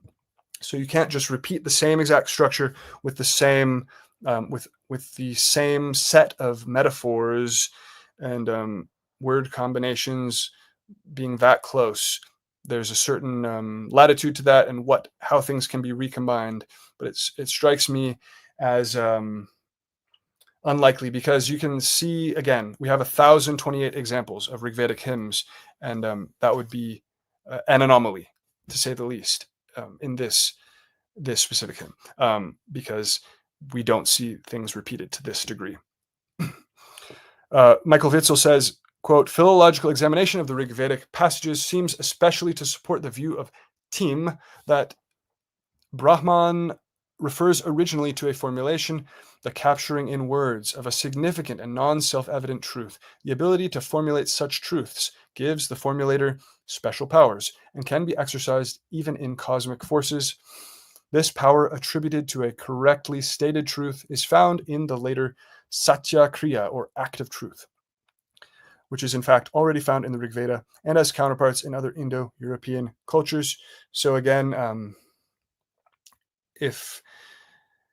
there is some aspect where you have to wonder if they're going to violate this goal of the words being an act of truth to this degree, if that is heavily part of the sacrificial ideology itself, which they believe they're going to get something from these sacrifices. So the gods are watching them, and so are the patrons. And then Jameson and Burton say, quote, Rigvedic poets understood their hymns to be new and creative formulations of truths about the cosmos and about the gods, and they held that these formulations and the accompanying rituals could make real, at the place and time of the sacrifice, the powers that govern human life and the world, unquote. Okay, so this is an argument for the idea that this, whether the event of the Battle of 10 Kings is 100% historical. It doesn't have to be. Okay, it could be legendary retelling of a known event of some kind by the great grandsons, as I said. But even then, the point is, even if it's only partly historical, there's a kernel of history, or it's completely legendary, even if it was completely made up as a legend, this specific structure of the hymn, I'm arguing, was composed in the Vedic period by Rigvedic poets because of this ideology of the newness of the song, the poet announcing the newness of this song in the hymn itself, and the fact that we have evidence that they were consistent about this across 1,000 hymns of the Rig Veda, and not only that, but it tied into how they believed sacrifice to even work. It wouldn't work without this. So it's not just a passing claim that this is new. That we have in the Psalms, "I sing to you a new song to God," but it is not tied to ritual efficacy. It is just, at least in that context, that we know of, and there's only like 10% as many Psalms, and that is not a repeated motif and ideology as we see it in the Vedic corpus. So it's sort of apples to oranges in that context. Okay, that addresses why I think the composition of this hymn in the Rigvedic period should be taken seriously. If it was composed in the Rigvedic period, then this adaptation to the Exodus had to have come downstream of the Rig Veda, rather than from the Mitanni, which is an earlier breakoff, or from a different source like that. This obviously, also I should say, this doesn't prove that 100%. These are points, these are reasons to take seriously that this is what may have happened. Okay,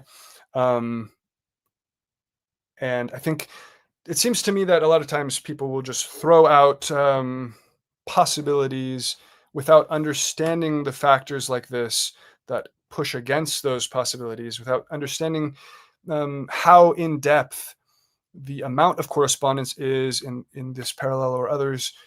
And so without seeing that full picture, you can't weigh the possibilities as accurately.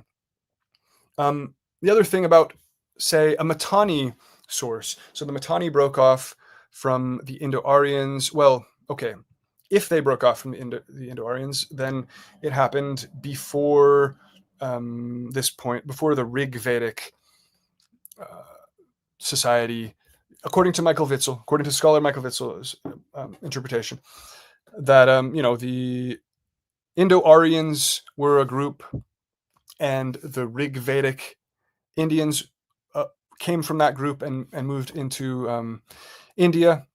And so the Rig Vedics are descendants of Indo-Aryan. They are an extension of Indo-Aryans. And the Mitanni was a group that went the other direction and influenced somehow this Hurrian kingdom of the Mitanni, called Mitanni. But I've already given some reasons why that seems unlikely, just from the text itself and the ideology of the poem, the poets. But I think it also needs to be emphasized that this Mitanni concept is not as robust and solid as why okay and yeah, so that the Mitanni, it is unclear if the Mitanni was even a population presence at all in the Hurrians, in the Hurrian society that became the Mitanni. Meaning, it is unclear if the Indo-Aryans themselves were there in person as the first kings, as ancestors.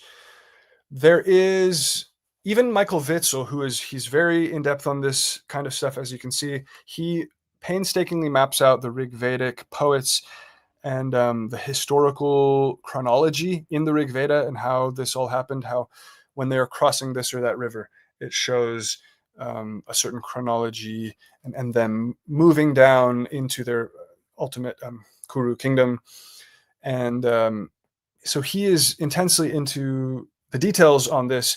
Even he is agnostic about whether the Indo-Aryans were there in person as ancestors in the Mitanni kingdom, kings in the Mitanni kingdom, a ruling elite, as it is said.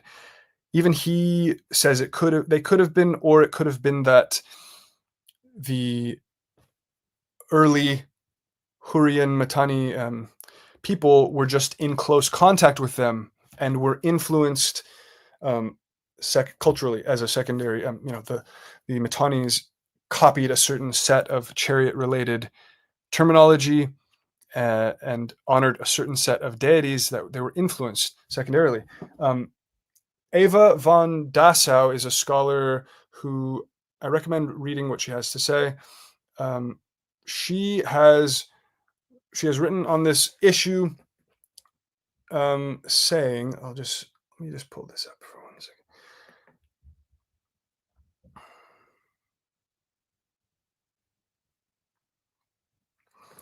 So this is from Eva von Dassau. Eva, EVA. Quote, "The kingdom called Mitanni was not the creation of an Aryan population newly arrived in southwestern Asia.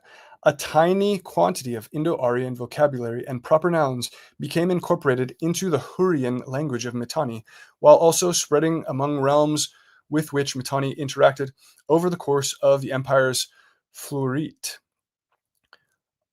Apparently, no one in Mitanni spoke the Indo-Aryan source language, for the borrowed lexical items were unproductive in the borrowing language. There is no Indo-Aryan grammatical interference therein."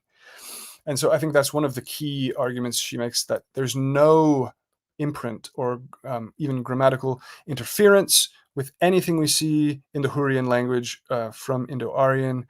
So it looks like the characteristics of what you see with borrowing in that sense. And no other extant evidence indicates that the donor language had ever been the living cultural property of any part of the kingdom's population. The scant Indo-Aryan linguistic material does not attest the presence, much less the dominance, of an Indo-Aryan speaking population. Instead, the kingdom's identity was Hurrian, as attested by numerous references to the king of Mitanni as king of Hurriland, or king of Hurrian troops, not the king of Aryan troops or the like, while the practice of bestowing throne names of Indo-Aryan derivation, which we do see on most of Mitanni's kings, suggests significant contact with an Indo-Aryan speaking population. It does not indicate that the royal dynasty, much less the ruling class, was of Aryan blood, whatever that might mean.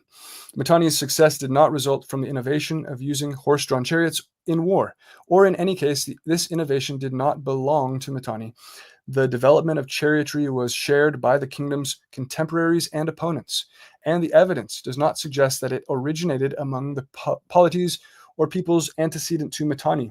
Though military success must have been essential to the foundation and growth of Mitanni, military innovation was not. Hence, no special role can be attributed to the social class associated with chariotry, and denoted by the Hurrianized Indo-Aryan word Mariani. The formation of this class was moreover posterior to the formation of Mitanni. It was not a cause of the empire's creation, but an effect thereof. To fill in the information vacuum by positing an invasion of chariot-riding Aryans or the like is an exercise in pseudo-historical wish fulfillment, not historical explanation. Incidentally, no more can the rise of Mitanni be accounted for by the expansion and dominance of Hurrians, or Hurrian-speaking people, than by the imaginary Indo-Aryan takeover. The mode of explanation whereby historical change is supposed to result from movements of peoples remains as popular as it is simplistic. People do move, but seldom in such movements. The predominant factor is in causing historical change. The like can be said of attributing a causal role to the introduction of new military technology. In the case at hand, explanation of these types are neither supported by the evidence, nor do they provide a plausible or sufficient account of it. While invoking a deus ex machina like a spurious population influx is not a valid historical method, the work of history does require going beyond merely accumulating and paraphrasing evidence that bears on the problem at issue. Okay, so what is interesting is that we have so little sign of Indo-Aryan presence in this society that scholars can say things like this. The Mitanni practiced Hurrian religion. We have evidence of this. When Egyptians sent letters to them, they responded, in the Hurrian language. We have just a few lexical items in the famous treaty document where 5 or 6 Rigvedic gods are, Indo-Aryan gods are invoked. They are given, a couple of them are given, Hurrianized names. There is a suffix that shows that they are being affected by the Hurrian language itself rather than the other way around. And it is in a list with a whole bunch of other Hurrian deities. The point is, even if there was a presence, again, Michael Witzel is agnostic, he could go either way, but even if there was a presence of Indo-Aryans in the Mitanni at the beginning, and let's say the first king was Mitanni, they became absorbed so, and again, Eva von Dassau says there's no evidence of that. There's no actual imprint other than the lexical points that can be caused by borrowing. Even if they existed as a population, the point is they became so absorbed and they just were Hurrians. Seemingly, the only evidence we have is of the Mitanni kingdom practicing Hurrian religion. And not only that, that means they would have been so small and military elites that how would they be a priestly group that could preserve a massive set of religious texts and documents to have this borrowing? So I'm taking the agnostic stance as well, but just to point out that people really are casting a deus ex machina, I think, when they point to this, because unless we can get more evidence that there was a population that was capable of preserving a religion so fully intactly, these religious modes, to account for the broad, extensive set of parallels that I've laid out, not only the one in this video today that is extremely detailed, but all of the ones from Abraham to Isaac and Jacob and Moses across the entire stretch is all borrowed from some kind of Indo-Aryan or Vedic source. So this tiny ruling elite of Indo-Aryans that were clearly just the warrior band as we picture them, they would have had to, despite apparently be assimilated into Hurrian society if they existed at all.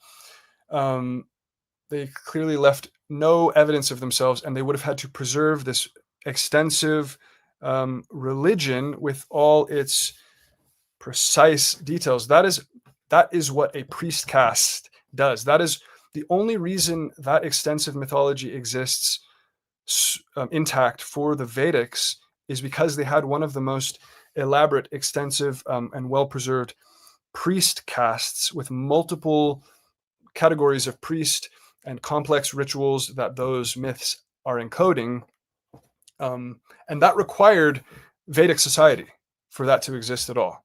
We're now trying to posit that this drop in the ocean that the Mitanni may have represented somehow preserved that same complexity of religious material without leaving any mark or any sign of its existence.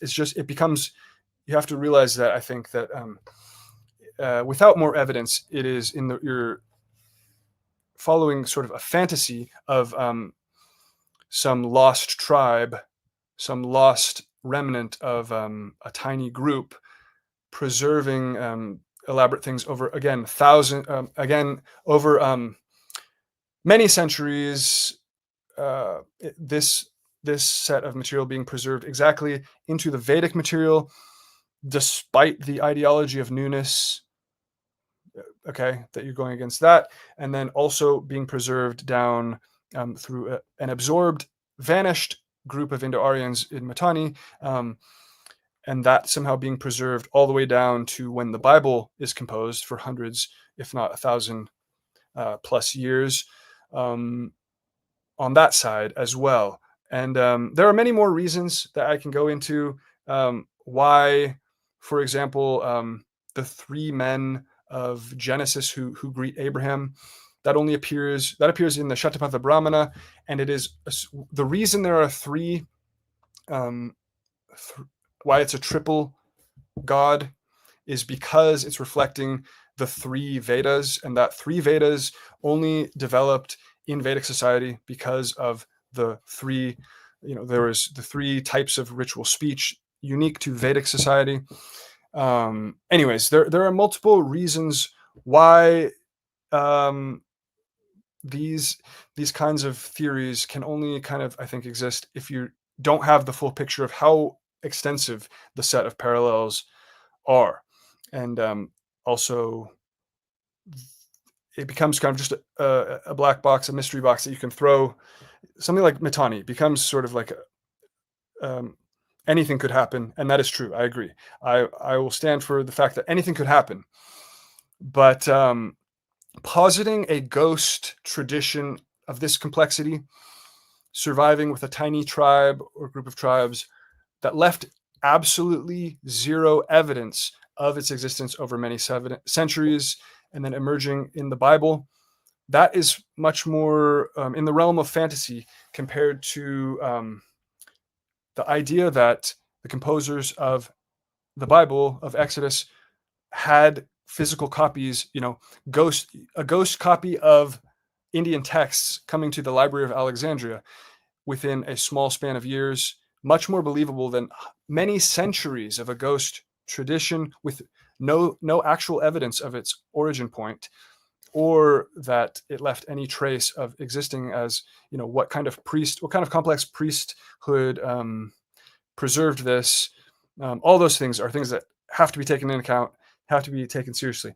And that same argument has to apply for any kind of other theory, such as this mythology just existing anciently from an unknown source. You're now positing something with zero evidence of any kind, and we have evidence of what the mythologies and religions practiced in the area were, in many cases, not in all cases, but of course, in many cases, the Babylonian mythology and different Mesopotamian, Sumerian mythology.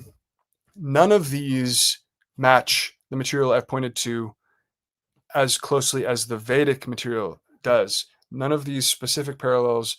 Um, you can look at the sacrifice of Daksha having a parallel in Nergal, in the story of Nergal and Ereshkigal and that sacrifice, but the Exodus version of that story and the Vedic version are closer together than any of those other Mesopotamian versions are to them.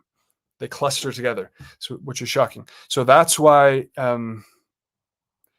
I leave everything open. I leave every possibility open. I want to put what is the strongest current evidence out there, and that's a challenge for if there's any more evidence that can be drawn for a different source.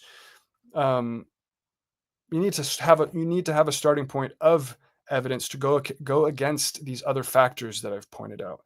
And I would love to see. To me, it would be just as fascinating to find that this was some anciently preserved tradition from a ghost unknown Mesopotamian origin, or from the Zagros Mountains, from whatever the Indus Valley people, whatever you want to theorize. But you also have to realize when those are just guesses based on no evidence, and that when you're kind of stepping into a bigger fantasy versus less of a fantasy, which is just that some texts were traded and borrowed over to the Library of Alexandria at that point and were being directly copied, which other features of the adaptation point to, which I can go into, at a future point, and I've touched on already.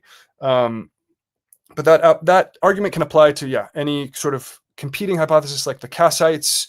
The Kassites were similar thing where they're kind of unknown origin, kind of their language is treated as an unknown language isolate, I believe, and they became emperors of Babylonia, but they immediately integrated into Babylonian society, language, and religion. These weren't. There are remnants of their pantheon, but there's nothing even in that to suggest that it's as close to the biblical material as the Vedic is. So again, there's nothing that I've seen that actually makes those more plausible. And you're once again positing. Just always question yourself, if you are positing many centuries of this perfect preservation with no evidence of even a beginning point of that branch existing, and how it might have continued on. That is what I believe. So. I have to wrap up now. And there's so much more I could say. There was so much more even that I wanted to talk about, and I hope I'll do another stream going into more points. I did hit on the main points, though, which is that this would be explained by direct use of text. Just I want to get across that the order of the structure of these two hymns, it's in essentially the same order and details.